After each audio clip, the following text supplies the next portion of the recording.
marilah kita berdoa.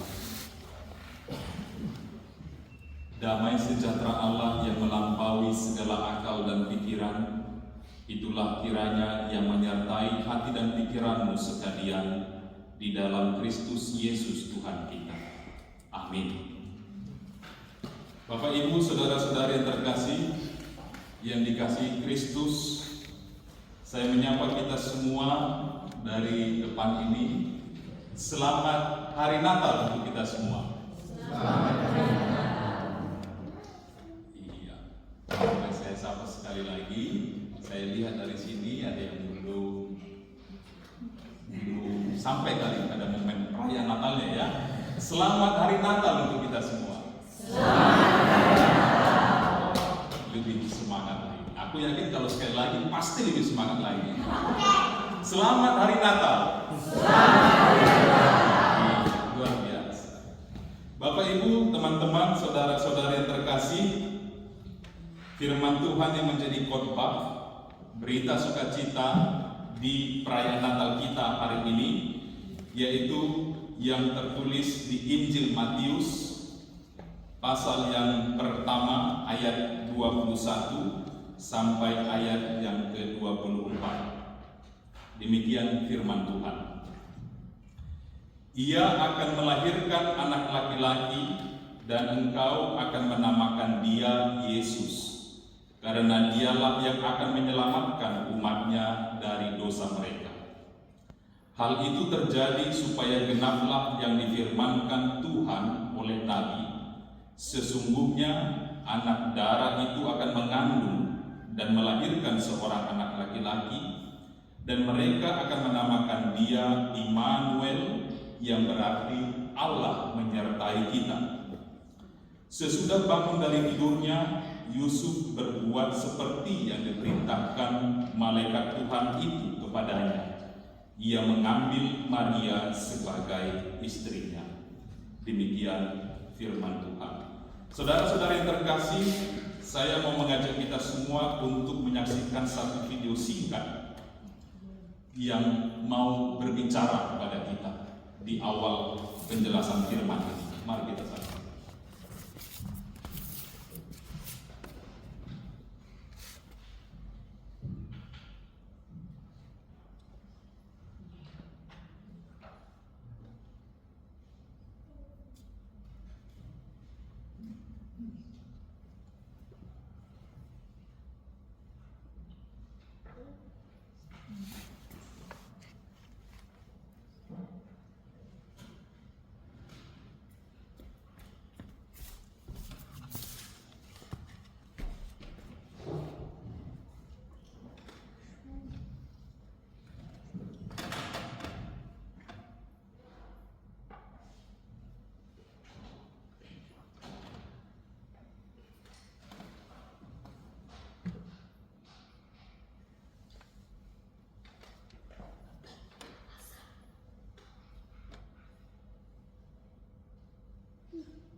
Ya, demikian video singkat. Sayangnya tidak ada pendengaran musiknya ya. Sebenarnya ada, tapi itulah realita yang dihadapi oleh saudara-saudari kita, keluarga kita di Indonesia saat ini. Bahkan sampai momen ini, setiap kali hujan selalu ada banjir. Dan hingga saat ini masih banyak saudara kita, keluarga kita di sana yang juga masih tinggal di pengungsian, dan mereka merayakan Natal mengikuti ibadah di tempat pengungsian. Dan kita bersyukur di momen ini kita bisa bersama-sama merayakan kelahiran Yesus di gereja yang kudus ini. Dan saya yakin dan kita percaya bahwa saudara kita juga demikian di sana bisa dan merasakan hikmat dari Tuhan, pengharapan yang selalu menguatkan mereka. Teman-teman, saudara-saudari, itu adalah salah satu krisis yang terjadi, yaitu krisis ekologi. Krisis ekologi ini bukan hanya dihadapi oleh Indonesia saja, tetapi dunia internasional, di mana-mana itu sedang terjadi saat ini. Kalau kita bicara konteks kekinian, banyak sekali krisis yang terjadi di tengah-tengah kita. Ada macam-macam.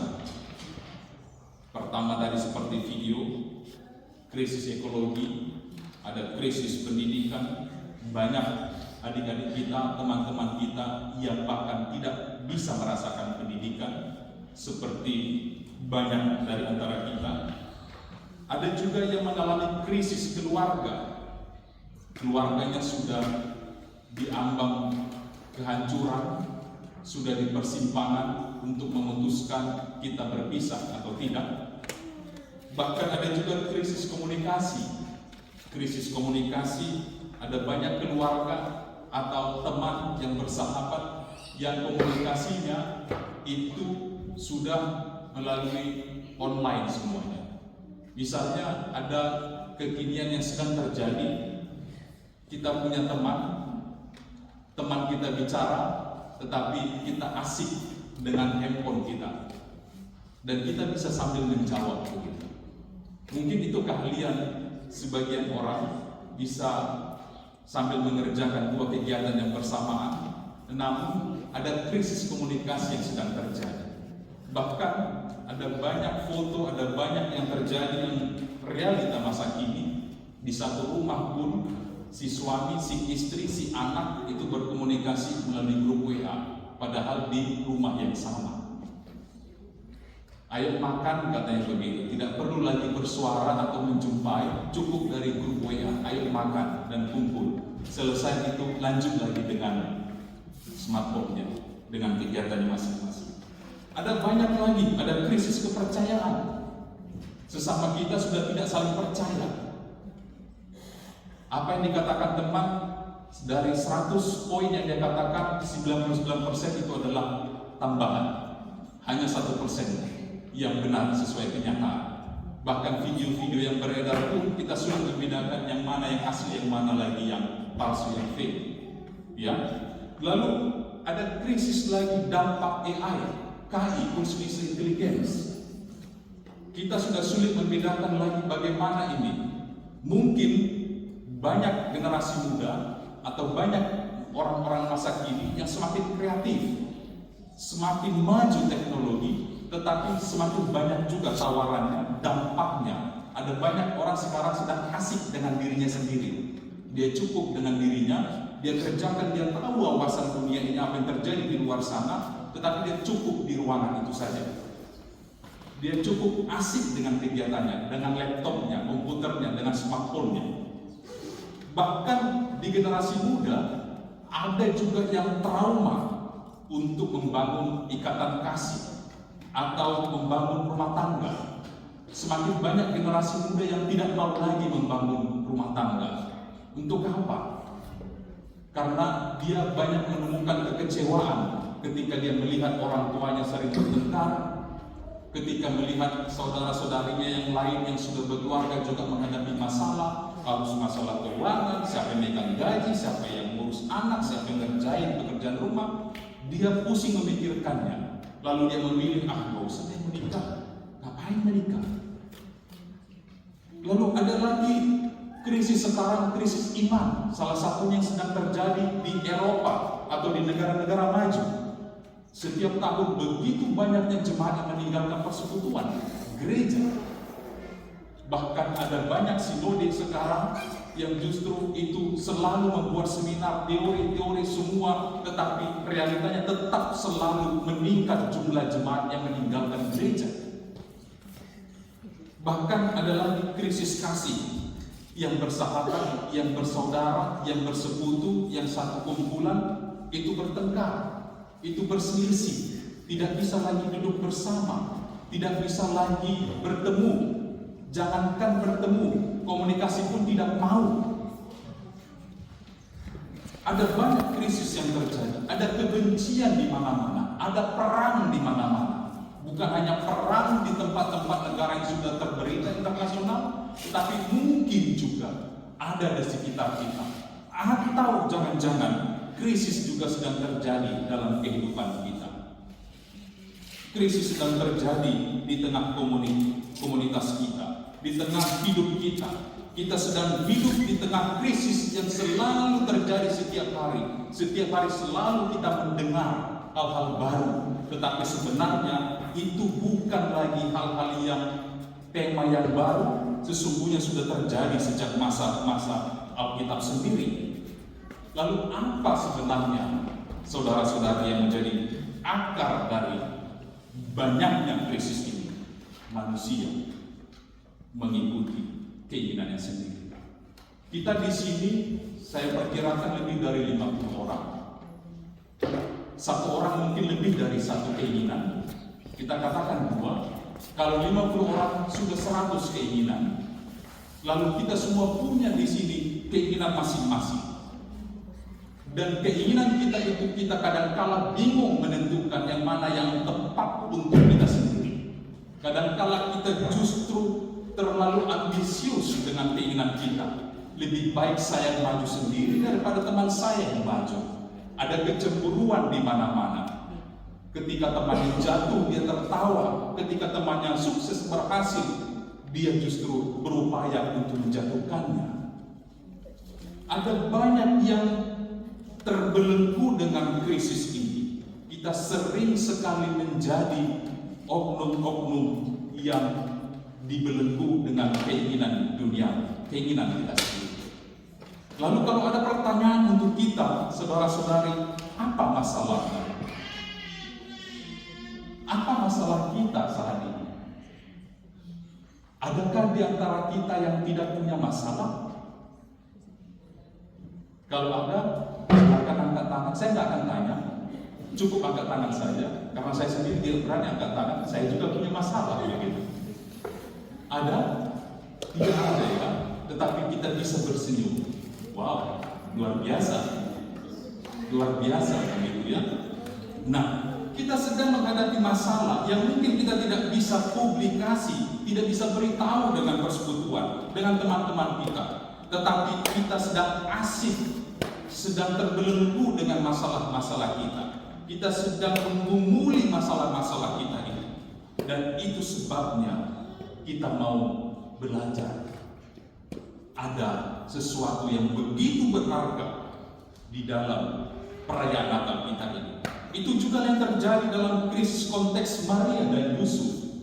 Konteks Maria dan Yusuf, di mana kita sudah mendengar tadi pemberitaan firman Tuhan, pembacaan. Apa yang menjadi masalah dalam hubungan Yusuf dan Maria? Kita semua sama-sama tahu. Apa itu? Yaitu kehamilan Maria di luar hubungan suami istri. Lalu ada kebingungan Yusuf dan rencana tersembunyinya yang akan menceraikan Maria secara diam-diam. Sebenarnya niatnya Yusuf itu sangat baik. Baiknya dengan akal dia, dengan pikiran dia, dengan kasihnya, dia sayang sama Maria dan dia menggumuli apa yang akan terjadi jika banyak orang tahu. Ada banyak konsekuensi yang sedang terjadi. Kalau untuk teman-teman yang laki-laki bisa membayangkan posisi Yusuf bagaimana ketika menghadapi ini, begitu berat.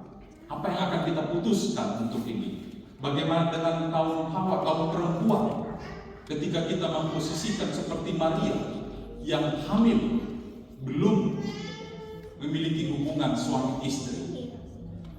Apa konsekuensinya? Saat itu begitu banyak konsekuensinya. Kita semua tahu bahwa orang-orang Yahudi itu sangat kuat, disiplin, taat terhadap hukum Taurat. mereka akan melanggar hukum Taurat, dan mereka akan tercemar nama baik keluarga mereka. Mereka akan mengalami pengucilan sosial, mereka akan dikucilkan, bahkan akan ada hukuman berat terhadap Maria dan Yusuf juga, yang mana pada saat itu sangat dimungkinkan akan hukuman sampai mati, hukuman dilempar batu karena melanggar hukum Taurat saat itu. Teman-teman, bila ini konteks yang dihadapi Maria dan Yusuf, lalu bagaimana konteks kita masa kini? Ketika kita menghadapi krisis-krisis yang kita alami saat ini, apa konsekuensi yang kita hadapi? Saya seringkali teman-teman ketika memikirkan sesuatu, saya langsung berpikir kira-kira ini konsekuensinya, kira-kira ini. Saya langsung jauh berpikir kalau saya lakukan A, maka akan ini hasilnya. Ketika lalu saya sering sekali terpikir, saya harus seperti ini, saya mengikuti keinginan saya sendiri. Pernah nggak teman-teman seperti mengalami hal itu di dalam kehidupan kalian? Ketika kita menghadapi masalah, kita sering memikirkan konsekuensi itu sendiri. Kita sering langsung jauh, lebih baik saya harus lakukan ini daripada harus terjadi seperti ini. Dan itu banyak yang terjadi di tengah-tengah kehidupan sekarang. Ada seorang reformator, John Calvin, yang mengatakan dalam tulisannya, perkawinan dan keluarga sebagai tatanan yang ditetapkan oleh Tuhan, di mana iman dan moral dibentuk oleh tatanan sosial masyarakat. Di situ terbentuk tatanan sosial masyarakat. Kita sadar nggak teman-teman? Kita ini semuanya berasal dari satu keluarga, dan kita hadir di tengah-tengah keluarga. Begitu juga lah yang sedang terjadi, yang menjadi berita sukacita di dalam perayaan Natal kita ini. Itu yang sedang dikerjakan Tuhan dalam hidup kita, dalam hidup Yusuf dan Maria, yaitu hadir. God come, Dia hadir di tengah hubungan Maria dan Yusuf. Maria dan Yusuf dipakai untuk menggenapi nubuatan-nubuatan para nabi di Perjanjian Lama, yaitu kelahiran Mesias. Lalu ada satu kata yang sangat jelas dikatakan di firman Tuhan hari ini kepada Yusuf. Jangan takut. Jangan takut, hai Yusuf, untuk mengambil Maria sebagai istrimu. Ada malaikat yang disuruh Tuhan menjelaskannya kepada Yusuf di dalam mimpi. Kata jangan takut itu ada 365 kali dalam Alkitab. Kalau kita hubungkan dengan tahun kita, ada 365 hari kita bisa memaknai jangan takut teman-teman. Jangan takut saudara-saudari. Itu setiap hari, itu juga yang dikatakan Tuhan kepada Yusuf dan kepada Maria juga sebenarnya. Hai Maria, janganlah engkau takut, sebab bayi yang akan kau kandung adalah dari Roh Kudus. Kata jangan takut ini sampai kepada mereka berdua dan sampai kepada kita semua di sini. Sebab ketika Tuhan sedang bekerja di dalam hidupmu, Tuhan telah membentuk hidup kita. Kita hadir di tengah keluarga, sebab Yesus juga hadir di tengah keluarga Yusuf dan Maria. Dia lahir menjadi manusia untuk misi keselamatan. Ini dia kado pertama, kado Natal untuk kita semua. Misi keselamatan. Teman-teman yang masih muda, yang masih single, atau kita yang masih punya orang tua di kampung jauh dari kita, saya tidak tahu apa pergumulan yang sedang kita hadapi. Hanya Anda yang tahu dan Tuhan yang tahu. Di sebagian orang, bahkan ada satu anak muda, teman kami saat itu bercerita, dia memanggil saya abang, dan dia katakan dia anak pendeta. "Bang, sebenarnya saya benci dengan orang tua saya. Dia anak pendeta." "Kenapa?" "Ya, karena saya sebenarnya besar bukan dibesarkan oleh pendeta, tapi oleh jemaat." Saya terkejut. Lalu saya tanya lagi, "Maksudnya apa?" "Ya, karena bapak saya sibuk dengan gereja, ibu saya sibuk dengan pekerjaannya, lalu saya sering bersama dengan jemaat. Ada luka yang belum sembuh." Keluarga itu tempat dinamika kehidupan, teman-teman. Di sana ada kasih, tetapi bisa juga ada konflik. Di sana ada dukungan kita dapat, tetapi kadang juga ada luka yang kita dapat. Bahkan sering kali luka itu belum sembuh sampai sekarang. Yang bersaudara kandung pun bisa ada luka di antara mereka. Yang bersahabat sekalipun bisa luka karena sesuatu hal yang kecil. Dan disinilah kado itu yang kita terima. Kalau Yesus lahir di tengah keluarga Yusuf dan Maria, di tengah keluarga untuk memulihkan dan untuk keselamatan. Kalau dikatakan memulihkan, ada luka, lalu dia dipulihkan. Diselamatkan bukan sekedar luka, tetapi sudah diambang kehancuran. Kita semua sama-sama tahu, teman-teman, upah dosa adalah maut. Kita lahir ke dunia ini, kita sudah mewarisi dosa warisan. Sesungguhnya upah kita adalah maut, tidak luput siapapun, termasuk yang berdiri saat ini. Kita semua sedang diambang kehancuran, sebab upah kita adalah maut, upah kita adalah kematian. Tetapi dia lahir, Yesus, Allah itu hadir untuk misi keselamatan, bukan hanya untuk orang Yahudi. Walaupun dia lahir di tengah keluarga Yahudi, walaupun dia lahir di Bethlehem, tetapi dia lahir untuk misi keselamatan universal, supaya setiap orang yang percaya beroleh kehidupan yang kekal. Jadi pemulihan dan keselamatan. Oleh karenanya kita semua adalah duta-duta keselamatan. Walaupun kita, teman-teman yang masih senior di antara kita, yang punya orang tua, walaupun usiamu masih muda, walaupun ada konflik di keluargamu, ada hubungan yang retak di persahabatan, di persaudaraan, justru disitulah Tuhan hadir. Justru disitulah Yesus hadir dan lahir di tengah-tengah komunitas kita. Sebab Natal bukan di tempat yang sempurna, tetapi Natal ada di tengah konflik.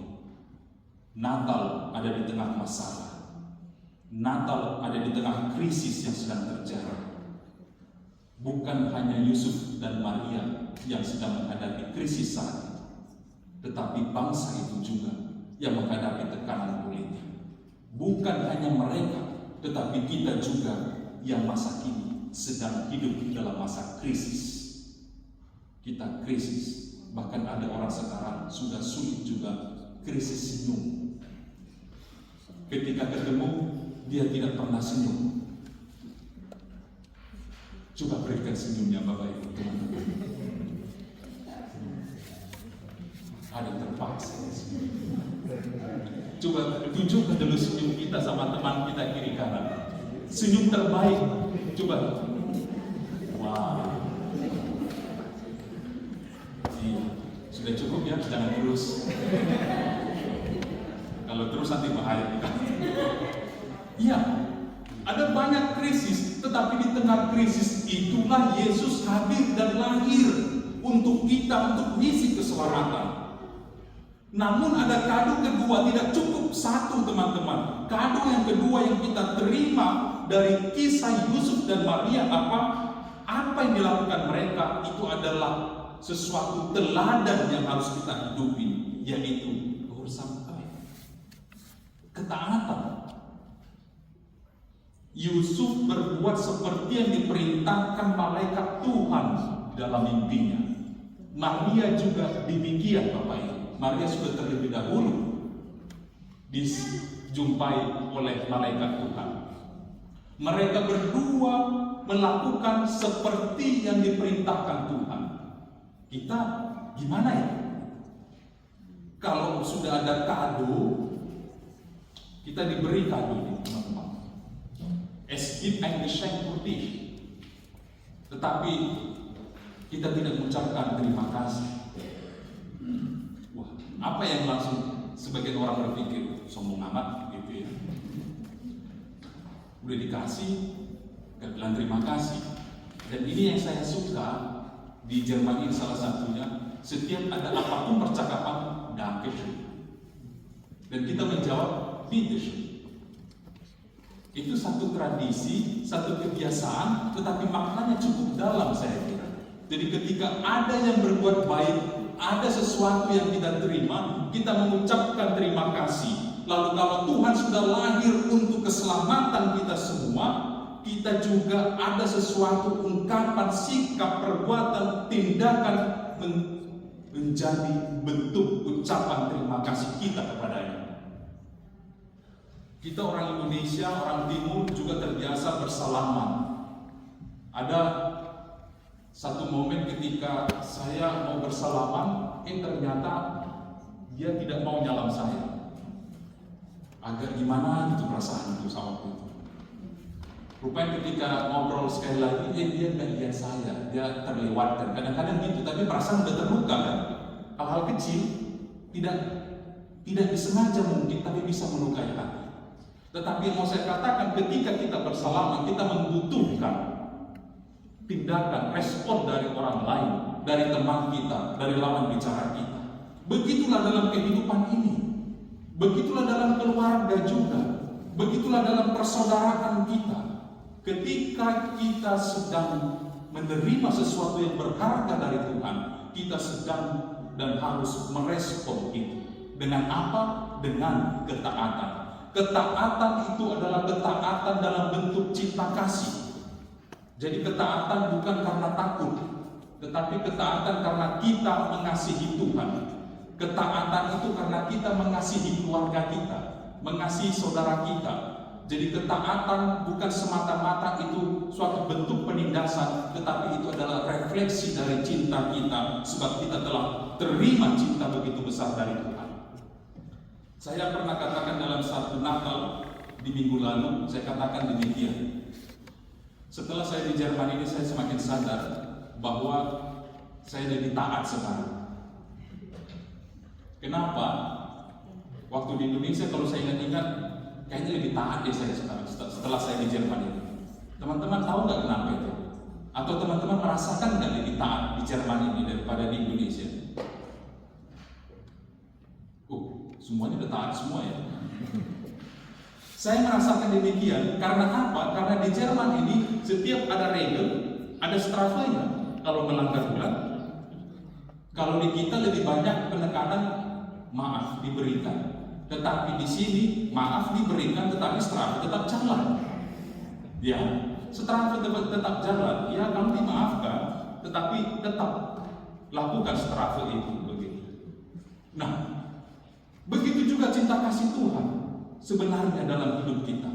Kalau Dia mencintai kita sepenuhnya, seutuhnya diri kita, tetapi ketika kita berbuat salah, lalu kita juga harus menerima strafe itu. Tuhan telah berjanji bahwa Tuhan akan memberikan keselamatan kepada manusia. Tetapi manusia itu berdosa. Itu sebabnya dia harus punya satu langkah strategi yang sangat jitu, yaitu dengan kelahirannya di tengah dunia ini sebagai manusia. Sebab manusia yang penuh dengan dosa. Tetapi dia juga harus setia dengan janjinya. Dia harus sendiri. Dia harus turun sebagai manusia. Dia harus berinkarnasi menjadi manusia untuk memikul dosa-dosa kesalahan kita semua. Dan itu sebabnya ketika kita sudah tahu, maka kita mengarahkan hidup kita menjadi satu bentuk ketaatan seperti yang dilakukan Yusuf dan Maria.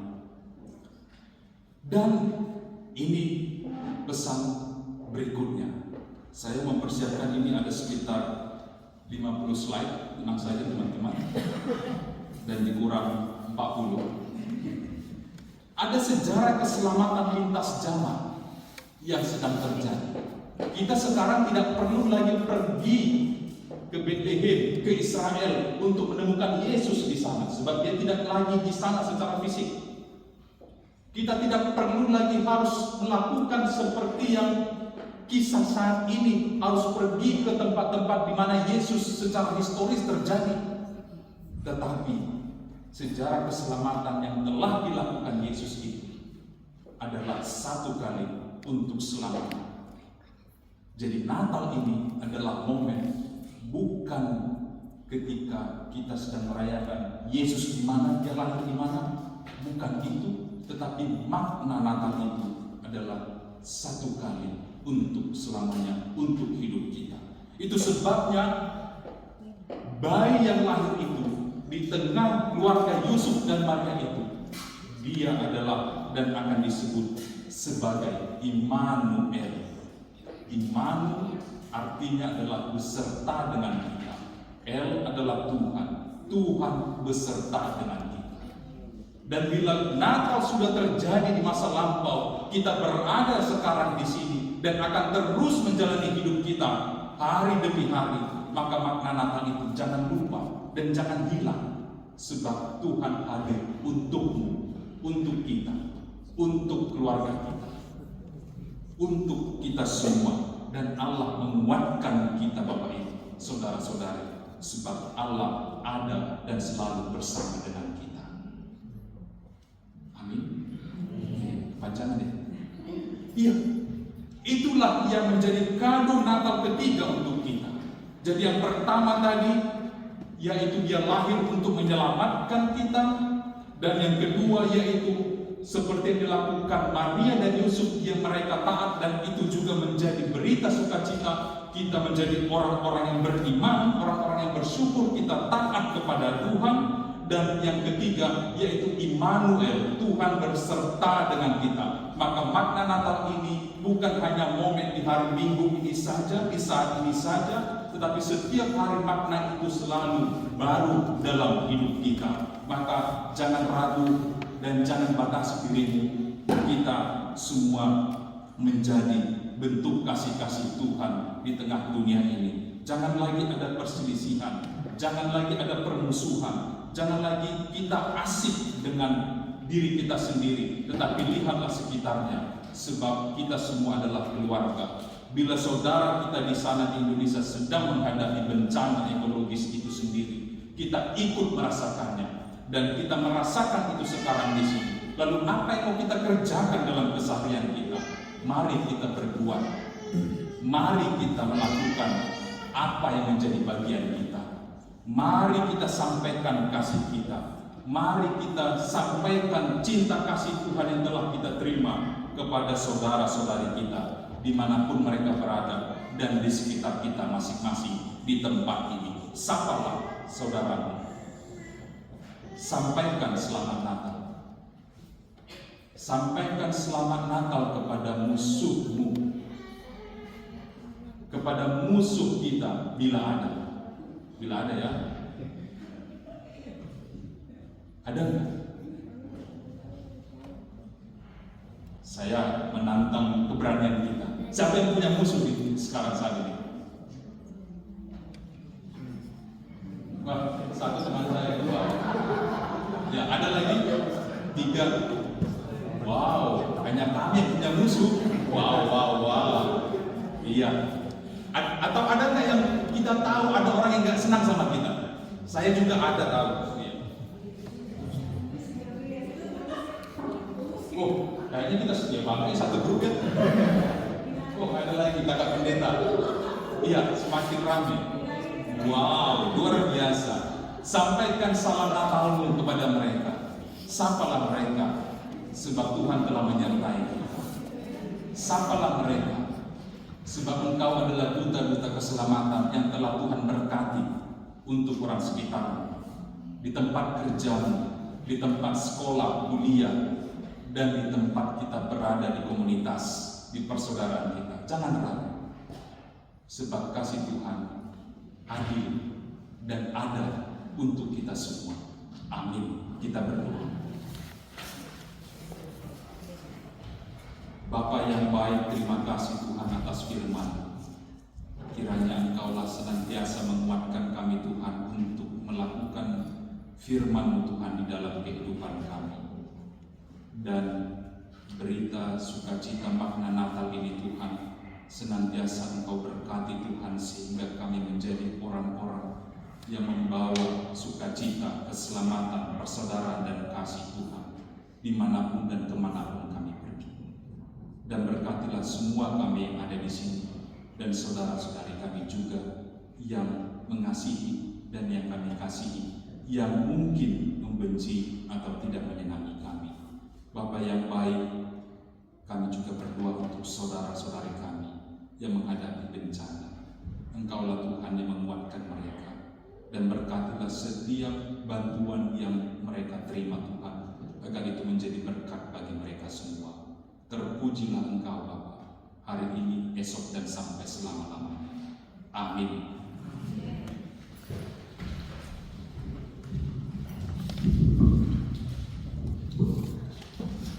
Terima kasih banyak Bapak Pendeta untuk pesan firman Tuhan yang sudah disampaikan untuk kita semua. Kami berdoa